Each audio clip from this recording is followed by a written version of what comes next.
اس وقت میں ایران کے ساتھ بات چیت کرنے کے موڈ میں نہیں ہوں۔ واشنگٹن واپسی کا مقصد جنگ بندی نہیں، بات اس سے زیادہ بڑی ہے۔ ٹرمپ نے ایک بار پھر بیان بدل لیا۔ امریکی صدر ٹرمپ کا ایران سے مذاکرات کے لیے نائب صدر اور خصوصی ایلچی کو بھیجنے پر بھی غور۔ اس سے قبل ٹرمپ نے وائٹ ہاؤس انتظامیہ کو ایرانی حکام سے ملاقات کے انتظامات کی ہدایت بھی کی تھی، جبکہ امریکی صدر تہران کے شہریوں کو بھی انخلاء کی وارننگ دے چکے ہیں۔ صحافیوں سے گفتگو میں امریکی صدر نے کہا کہ ایران میں جنگ بندی سے بہتر کی تلاش میں ہوں، ایران میں تنازع کے حقیقی خاتمے کی تلاش میں ہوں۔ امریکی صدر نے ٹروتھ سوشل پر بیان میں کہا کہ کسی بھی شکل یا صورت میں ایران سے امن مذاکرات کے لیے رابطہ نہیں کیا۔ ایران کو وہ معاہدہ قبول کر لینا چاہیے تھا جو میز پر تھا۔ ان کا کہنا تھا کہ میں ممکنہ طور پر جے ڈی وینس اور وٹکوف کو ایران بھیج سکتا ہوں تاکہ وہ ایرانی حکام سے بات کریں۔ ایران کا اسرائیلی انٹیلیجنس اداروں موساد اور امان کے مراکز پر براہ راست میزائلوں سے حملہ۔ حیفا ریفائنری مکمل بند ہو گئی، 3 اسرائیلی ہلاک، درجنوں زخمی۔ مذاکرات کی میز کبھی نہیں چھوڑی مگر اس وقت فوکس اسرائیلی جارحیت سے نمٹنے پر ہے۔ ایرانی وزیر خارجہ نے واضح کر دیا۔ اسرائیلی فوج کا ایک اور ایرانی سینئر کمانڈر کو شہید کرنے کا دعویٰ۔ اسرائیلی وزیر دفاع نے کہا کہ خامنہ ای نے شہریوں پر حملے جاری رکھے تو صدام جیسا انجام ہو سکتا ہے۔ اسرائیلی ہیکنگ گروپ کا ایرانی بینک پر سائبر حملہ، تمام ڈیٹا تباہ کرنے کا دعویٰ۔ ایران کے سرکاری ٹی وی پر حملے میں نیوز ایڈیٹر سمیت عملے کے 3 ارکان شہید ہو گئے۔ تہران سے شہریوں کا بڑی تعداد میں انخلاء، شاہراہوں پر گاڑیوں کی لمبی قطاریں۔ اسرائیلی حکومت کو اپنے 26 لاکھ غیر محفوظ شہریوں کی فکر لاحق ہو گئی۔ دنیا امریکہ کے بغیر بھی آگے بڑھ سکتی ہے، زوال پذیر سلطنتوں سے سبق سیکھے۔ چینی صدر کا امریکہ کو 2 ٹوک پیغام۔ شی جن پنگ نے عالمی طاقتوں کو خبردار کرتے ہوئے کہا کہ امریکہ نے دنیا کا احترام کھو دیا تو وہی انجام ہوگا جو ماضی کی زوال پذیر سلطنتوں کا ہوا۔ اگر امریکہ یہ سمجھتا ہے کہ وہ عالمی سیاست اور معیشت میں ہمیشہ کے لیے ناگزیر ہے تو وہ ماضی کی ان سلطنتوں سے سبق سیکھے۔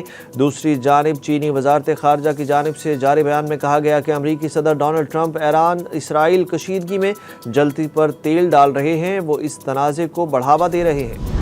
G7 ممالک نے بھی حقائق نظر انداز کر دیے، اسرائیل کی حمایت کر دی، ایران عدم استحکام کا سبب قرار۔ G7 ممالک نے کہا کہ ہمارا موقف ہمیشہ سے واضح ہے کہ ایران جوہری ہتھیار حاصل نہیں کر سکتا اور اسرائیل کو اپنے دفاع کا حق حاصل ہے۔ اسرائیل کی سلامتی کے لیے اپنی حمایت کا اعادہ کرتے ہیں۔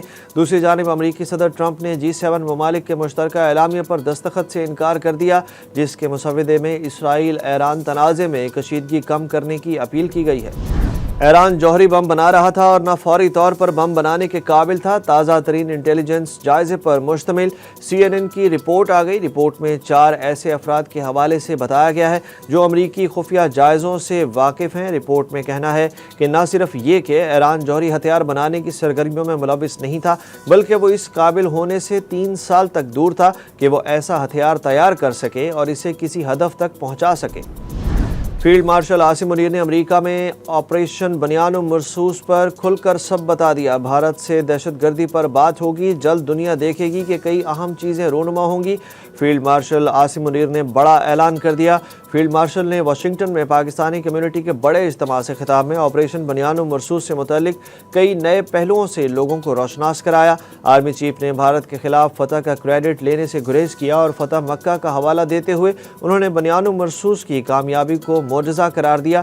دلچسپ واقعہ بتاتے ہوئے جنرل عاصم منیر نے کہا کہ ایک جوان نے میزائل کی رینج کچھ بڑھا دی تو اللہ کا کرنا یہ ہوا کہ وہ بھی فوجی ہدف پر ہی جا کر لگا۔ پاکستان نے چین کے ہتھیار جس طرح استعمال کیے وہ خود چین کے لیے بھی ویسے استعمال کرنا چیلنج ہوگا۔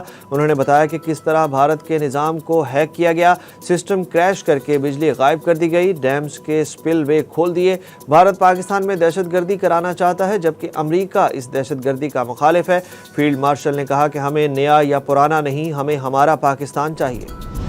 سپریم کورٹ میں مخصوص نشستوں کے کیس پر ہنگامہ خیز سماعت۔ آئینی بینچ نے 39 اراکین اسمبلی کی حد تک پی ٹی آئی کو نشستیں دینے کے فیصلے پر عمل درآمد کرانے کی استدعا مسترد کر دی۔ جسٹس امین الدین خان نے کہا کہ یہاں تو پی ٹی آئی پر قبضہ سنی اتحاد کونسل کا ہے۔ جسٹس جمال خان مندوخیل نے کہا کہ 80 نشستوں کے تناسب سے تو 22 یا 23 مخصوص نشستیں بنتی ہیں۔ جسٹس محمد علی مظہر نے ریمارک دیے کہ جب 39 اراکین کو پی ٹی آئی کا ڈکلیئر کر دیا گیا تو ان کے تناسب سے مخصوص نشستیں کیوں نہیں دی گئیں۔ ڈی جی لا الیکشن کمیشن نے کہا کہ مجموعی نشستوں پر فارمولہ طے کر کے نشستیں دیں گے۔